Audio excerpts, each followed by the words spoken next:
हर खबर पर होगी आपकी पकड़। डाउनलोड कीजिए एबीपी लाइव ऐप। इस समय एक और बड़ी खबर आ रही है कि सुशांत सिंह राजपूत केस से जुड़ी हुई रिया चक्रवर्ती ने अपनी 4 सालों की इनकम टैक्स रिटर्न ईडी के सामने पेश की है। और इसमें सूत्रों के मुताबिक ये खास बात हमें पता चली है कि 4 साल की आईटीआर यानी इनकम टैक्स रिटर्न के मुताबिक रिया की इन 4 सालों में आमदनी 66 लाख रुपए से भी कम थी।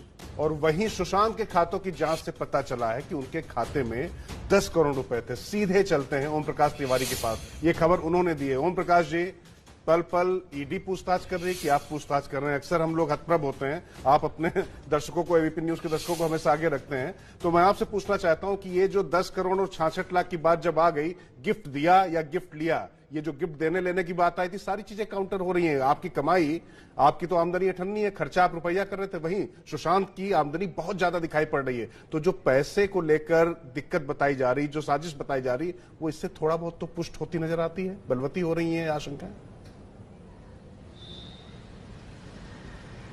देखिए राजकिशोर जी, पूरी 15 करोड़ की जो मिस्ट्री है वो बुरी तरह से उलझ गई है और आप ये कह सकते हैं कि ईडी अपनी जांच में फंसती हुई नजर आ रही है, क्योंकि रिया चक्रवर्ती ने, या तो रिया चक्रवर्ती शुक्रवार को पूछताछ के लिए नहीं आई होती तो उन पर शिकंजा और ज्यादा कस जाता, लेकिन रिया चक्रवर्ती जिस तरह से पेश हुई, उनसे आईटीआर की कॉपी मांगी गई और उन्होंने अपनी 2016, 17, 17, 18, 18, 19, 19, 20 ये 4 आईटीआर जो है यो ईडी के सामने पेश कर दी हैं।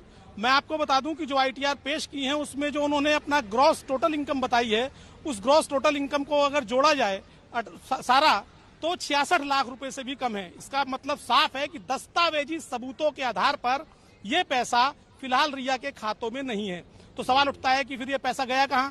तो सुशांत के खातों में जो अब तक जांच हुई है ईडी सूत्रों के मुताबिक, उसमें सुशांत के खाते में लगभग 10 करोड़ रुपए से ज्यादा पैसा पाया गया था और इसमें से उनका खर्चा भी बताया गया है। सुशांत ने असम और तमिलनाडु के बीच में एक इवेंट किया था अपनी कंपनी के लिए और उसमें लगभग 2 करोड़ रुपए से ज्यादा खर्च होने का अनुमान है।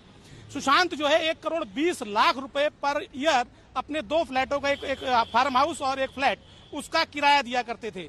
दूसरी बात की 2.5 करोड़ रुपए की रकम सुशांत ने जीएसटी और टैक्स के तौर पर भरी थी। ये वो पैसा है जो 10 करोड़ में से खर्च होता चला गया। इसके अलावा सुशांत के अन्य खर्चे भी, उन्होंने लोगों को गिफ्ट दिए, उन्होंने खाना खाया, उनका प्रतिदिन का खर्चा 40-50 हजार रुपए के लगभग, ऐसा एक अनुमान लगाया गया। तो अब ईडी के सामने सबसे बड़ा सवाल यही है कि जो पैसा था आखिर, अगर जब पैसा, मैं आपको एक महत्वपूर्ण और बात बता दूं कि जो रिया का भाई है उसके अकाउंट में भी करोड़ों रुपए नहीं है। तो जब रिया के अकाउंट में नहीं गए, उसके भाई के अकाउंट में नहीं गए, तो आखिर पैसे गए कहां? और सबसे अहम सवाल कि सुशांत के खाते में 15 करोड़ रुपए थे। क्योंकि जो मैं आपको एक और महत्वपूर्ण बात बताता हूं, जो ड्यूरिंग द इन्वेस्टिगेशन दिखाए थे किस समय से किस पीरियड के बीच में रिया और सुशांत का संपर्क हुआ। जाहिर सी बात है, अगर पैसा आया गया होगा तो उसी पीरियड के दौरान आया गया होगा। तो क्या उस पीरियड के दौरान सुशांत के सिंह के पास 15 करोड़ रुपया था?